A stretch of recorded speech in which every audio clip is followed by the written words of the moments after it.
Halo sobat semua, selamat datang kembali di channel novel kita. Sebelum kita lanjutkan ceritanya ini, ayo jangan lupa subscribe, like, komen, share, dan nyalakan lonceng notifikasinya agar mendapatkan notifikasi video terbaru ketika Mimin upload videonya. Istri yang dimanja, bab 151 mencari wanita pengganti. Amandamu menjulurkan tangan ke bibirnya dan tersenyum kecil. Ia lalu berujar dengan serius. Aku rasa gaun ini sudah bagus, riasannya juga sangat cantik. Penata rias dan penata gaya yang kamu carikan semua sangat lihai, penglihatanmu sangat baik. Ricky Mo menatapnya datar tanpa ekspresi dan tidak bicara apapun. Walaupun aku tidak terbiasa mengenakan sepatu hak tinggi, tapi demi dirimu, aku bisa menahannya. Nada bicara Amandamu terdengar semakin serius. Selesai bicara, ia menepuk-nepuk pundak Ricky Mo. Sudah tidak banyak waktu lagi, aku bisa terlambat kalau tidak segera berangkat. Aku akan pulang lebih awal. Melihat Ricky Mo yang berwajah dingin, untuk pertama kalinya Amandamu tidak merasa kecewa. Hatinya justru merasa cukup senang. Tepat pada saat itu, Charles Mo masuk dari luar. Ia membuat janji dengan teman sekolahnya untuk keluar bermain basket, kemudian mereka mendaki gunung dengan naik sepeda. Ia mengenakan baju yang menyerap keringat, tapi ia yang baru pulang ini masih saja mandi keringat. Charles Mo masuk sambil menggendong bolanya dan dalam sekejap ia langsung melihat Amandamu.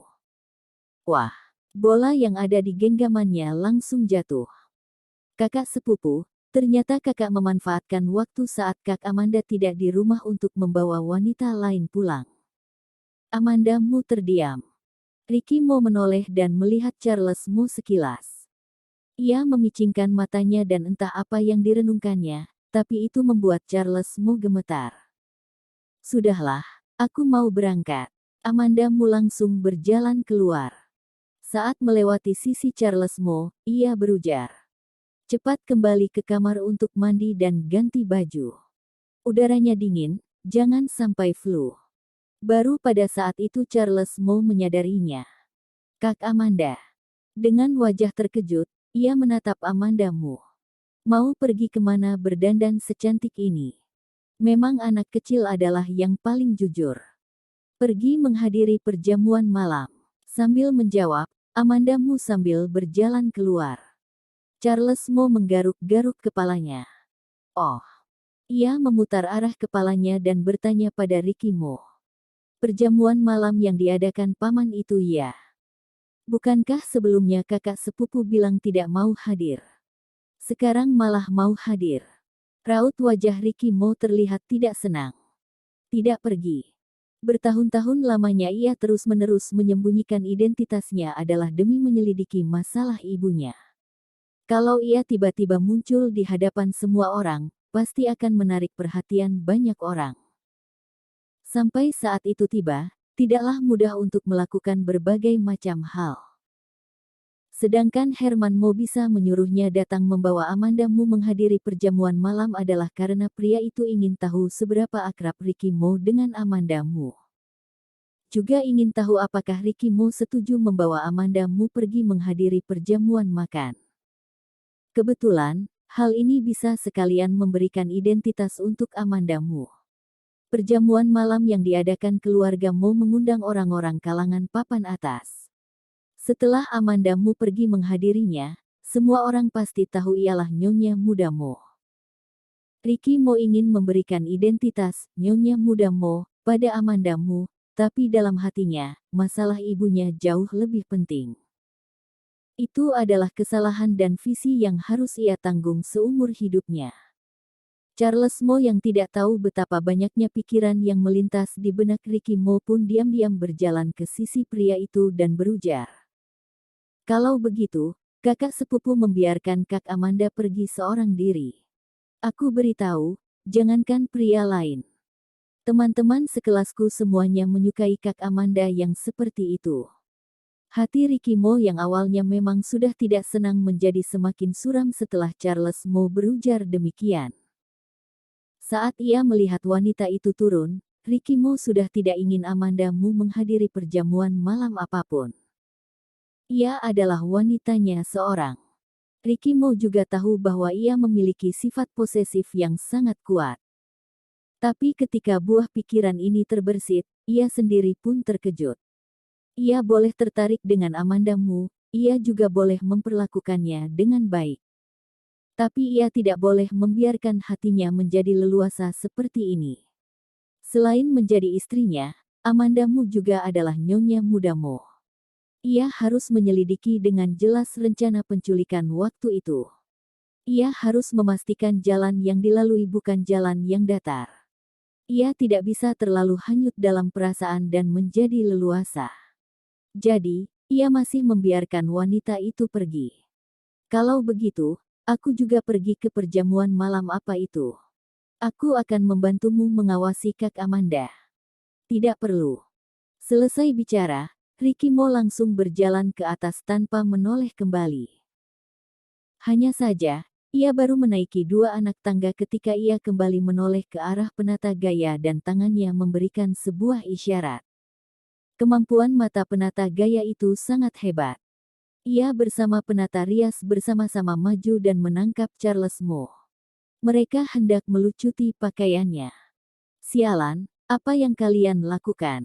Charles Mo ketakutan melihat mereka. Aku belum dewasa. Apa yang mau kalian lakukan padaku? Mereka sama sekali tidak mempedulikan apa yang Charles Mo katakan.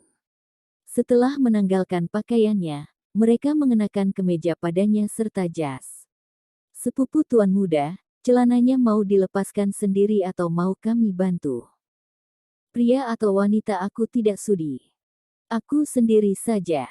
Charles Mo langsung mengambil celana dan berlari masuk ke kamar. Perjamuan makan malam itu diselenggarakan di sebuah hotel bintang 7. Begitu Amanda Mu turun dari mobil, ia melihat Santo. Saat sebelumnya ia pergi menemui Herman Mo, Santo lah yang menjemputnya sehingga Amanda Mu memiliki sedikit kesan terhadap pria itu. Begitu Santo melihatnya, pria itu melangkah maju selangkah, membungkuk hormat, dan menyapa. Nyonya muda. Santo, jawab Amanda Mu sambil tersenyum. Wajah serius Santo memperlihatkan sebuah ekspresi yang lembut.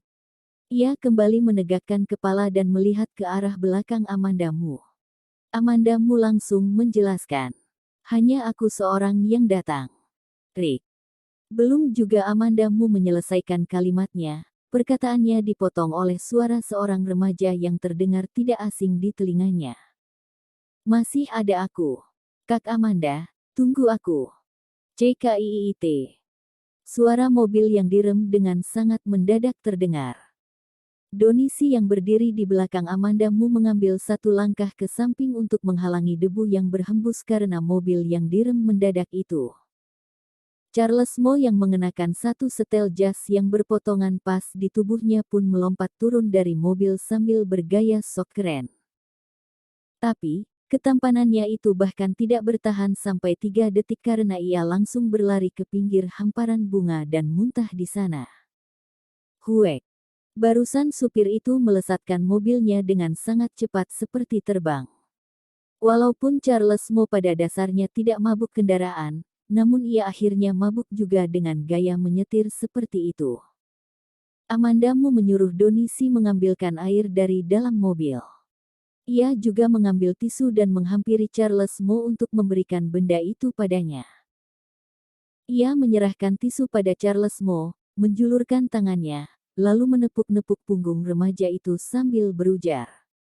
Bagaimana kamu bisa datang? Mereka mengganti bajuku, tapi aku sendiri mengganti celanaku. Aku datang dengan gaya yang kubuat. Charles Mo muntah hebat sampai kepalanya pusing, bicaranya pun menjadi tidak nyambung. Tapi Amanda Mu dapat menerka kira-kira apa yang terjadi. Hal ini jelas-jelas dilakukan Ricky Mo karena setelah ia melihat rupa Amanda Mu yang mengenakan gaun, pria itu tidak mengizinkannya datang menghadiri perjamuan malam. Di luar maksud tulusnya untuk membantu Ricky Mo, Amanda Mu masih memiliki sedikit pemikiran lain. Bukankah sangat disayangkan apabila dirinya yang telah mengenakan gaun seindah ini dan merias dirinya secantik ini tidak pergi keluar untuk memamerkannya? Semua wanita seperti ini. Bahkan ia sendiri sekarang merasa saat dirinya berjalan, ada angin yang berhembus menyertai langkahnya. Sepertinya Ricky Mo masih tidak tenang untuk melepasnya, sehingga ia memaksa Charles Mo untuk datang. Nyonya muda, air. Donisi mengantarkan air. Amanda Mu menerima dan memberikannya pada Charles Mo. Setelah Charles Mo merasa lebih baik, barulah ia berjalan ke dalam bersama dengan Amanda Mu. Santo tentu saja juga mengenali Charles Mo. Santo sangat terkejut. Sepupu tuan muda, kapan kamu kembali ke kota J? Pada awalnya, Charles Mo datang dengan diam-diam. Bahkan sampai sekarang, selain Peter Si dan Ricky Mo, tidak ada satupun anggota keluarga Mo lainnya yang mengetahui kepulangannya. Bersambung.